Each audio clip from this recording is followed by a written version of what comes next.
हमारे साथ मौजूद हैं डिप्लोमा इंजीनियर संघ के उपाध्यक्ष श्री गंगेश जी। इनसे जानेंगे हम कि क्या चुनावी प्रक्रिया रही और किस तरीके से चुनाव संपन्न हुआ और किस तरीके से इन लोगों ने इतिहास रचा है। सभी नामांकन पत्रों की जांच हुई और जांचों उपरांत जो है यह पाया गया कि सभी 11 पदों के लिए जो है पार्टी निर्विरोध निर्वाचित हुई। यह ऐतिहासिक होने के साथ साथ हमारे संघीय एकजुटता का प्रतीक है। अब हम इसके उपरांत जो है हमारे पूर्व निर्धारित कार्यक्रम दिनांक 21/7 के अनुसार हमारे इस चुने गए 11 पदाधिकारियों का शपथ ग्रहण समारोह होना सुनिश्चित पूर्व से ही था, जिसकी वजह से हमारी कई जटिल प्रकरणों का निराकरण उनके माध्यम से हुआ है। अब मैं ये कहना चाहूँगा कि चूंकि अब ये नवीन जो कार्यकारिणी है, इसमें हमारे भाई श्री ज्ञान प्रकाश द्विवेदी जी जो गाजियाबाद विकास प्राधिकरण में अवर अभियंता है, उन्हें अध्यक्ष पद के लिए निर्विरोध निर्वाचित किया गया है। वो भी जो है भाई बीएससी की तरह से बड़े ही सकारात्मक सोच वाले हैं और सकारात्मक सोच के साथ विकास करने वाले हैं और जो है संघीय हित में कार्य करने वाले इंसान हैं। उनके साथ हमें वरिष्ठ उपाध्यक्ष का एक अवसर प्राप्त हुआ है, जिसके लिए मैं गौरवान्वित कि ऐसे लोगों के साथ में कार्य करने का मौका मिला है। अब हम इसी कड़ी में अपने प्रमुख कुछ हमारी जो मांगे हैं उसके संबंध में मैं आपको अवगत कराना चाहूँगा कि विकास प्राधिकरणों में और अभियंताओं की बहुत बड़ी कमी है। हमारे यहाँ जो नीतियाँ हुई थी वो 83 से पहले हुई थी और जो है इसके बाद 86 में हुई और 87 में नीतियाँ हुई। इसके बाद जो है वर्ष 2003 और 2004 में तो 86 और 87 के जो हमारे भाई हैं वो लगभग जो है कुछ रिटायर हो गए और लगभग कुछ रिटायर होने के कगार पर। तो और अभियंताओं की एक भारी कमी हो रही है। इस कमी को आप कैसे दूर करवाना चाहेंगे? सरकार से आपकी क्या डिमांड है? मैं चाहूँगा कि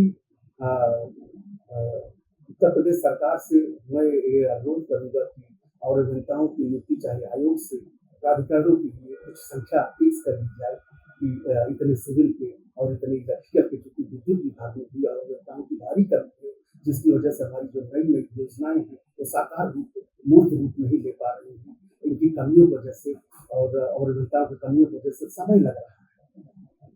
विकास तो हो रहा है, बहुत धीमी गति से हो रहा है, क्योंकि और अभियंताओं की भारी कमी है।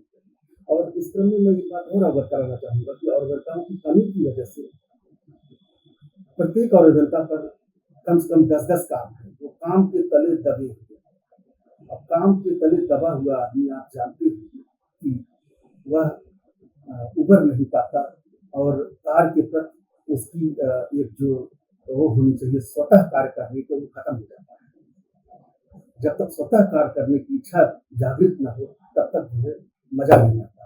तो हमारा एक और अभियंता भाई मुरादाबाद विकास प्राधिकरण का नाम था, जो इन्हीं सब कारणों से वह जो है किसी उत्पीड़न का शिकार हुआ और बुरे मैनेज का शिकार हो गया, उसकी आशा नहीं पूरी हो गई नौकरी का। तो ये पहला पॉइंट हमारा जो है, मैं और अभियंताओं की नियुक्ति शीघ्र चाहूँगा। और दूसरा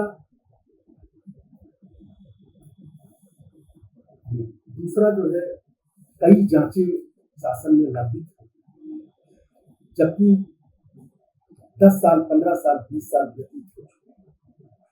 आप जानते ही हैं कि कई भाई हमारे जो जांचों का निराकरण न होने के कारण उनकी केसीपी नहीं लग पाती, समय से उनका प्रोन्नति नहीं हो पाता और समय से उनको और भी लाभ नहीं मिल पाते और जांच के कारण वो निलंबित हो जाते हैं और जो है अकारण जो है अपनी नौकरी काल में रिटायरमेंट प्राप्त हो जाते हैं, कोई लाभ नहीं मिल पाता।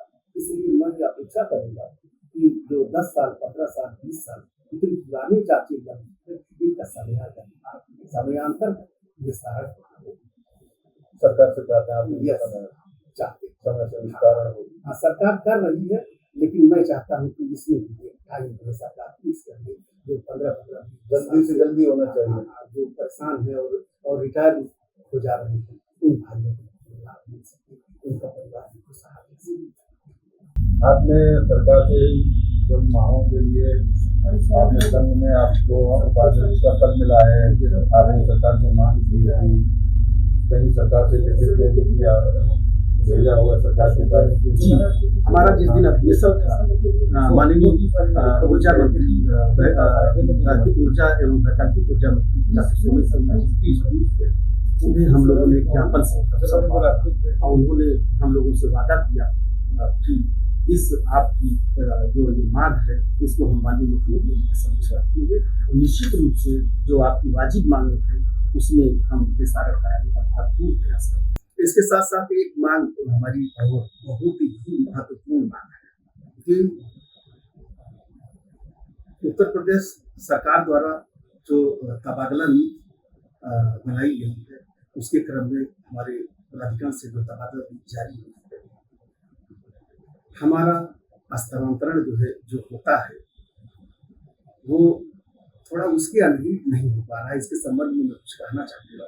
मुझे बता कि हमारे कई भाई जो है 55 वर्ष से अधिक की उम्र के हैं और इस अवस्था में आप जानते ही हैं कि ऑफिस के कार्यों के साथ साथ पारिवारिक जिम्मेदारियां भी बहुत होती हैं। अगर हम अपनी पारिवारिक जिम्मेदारियों का निर्वहन नहीं कर पाते हैं तो हम चिंतित रहते हैं और ऑफिस के कार्यों का निर्वहन नहीं हो पाता सही तरीके से। इस क्रम में मैं चाहूँगा कि हमारे जो अभियंता साथी हैं इनका स्थानांतरण जो है लगभग 150 से 200 किलोमीटर की रेंज में ही किया जाए और इनसे पूछा जाए कि आप 3 स्थान कौन सा चाहते हैं। यदि उन 3 स्थानों में नहीं हो पाता है तो यथासंभव जो है 150 से 200 किलोमीटर की डिस्टेंस में ही किया जाए। और तबादला नीति के अंतर्गत जो तबादला नीति में शासनादेश है कि पति पत्नी दोनों एक जगह हो और मेडिकल का कोई ग्राउंड हो किसी का और तो इस प्रकार के प्रकरणों में जो है उनको यथास्थान जहाँ उनका अनुरोध है उसी की कर्म किया जाए। ये मेरा विशेष रूप से अनुरोध है। इस पर उत्तर प्रदेश सरकार थोड़ा सा जो है ध्यान दे। सरकार का ये वो है स्थानांतरण करती है सरकार, इसमें मेरा कोई जोर जबरदस्ती नहीं है, लेकिन तबादला नीति का पालन किया जाए। जी हमारे साथ मौजूद है उत्तर प्रदेश विकास प्राधिकरण डिप्लोमा इंजीनियर संघ के उपाध्यक्ष श्री गंगेश जी। इन्होंने यहाँ पर अपनी साथियों की समस्याओं को बताया और इन्होंने जो इतिहास रचा है, निर्विरोध चुनाव हुआ है, ये पहली बार बताया जा रहा है, ये पहली बार हुआ है। उसी को लेकर आज हमने इन लोगों से मुलाकात की, इनसे जाना ये अपने साथियों के साथ क्या क्या उनकी मांगों को पूरी करवाने के लिए सरकार से क्या क्या चाहते हैं। नेटवर्क 10 के लिए विक्रांत प्रताप, अलीगढ़।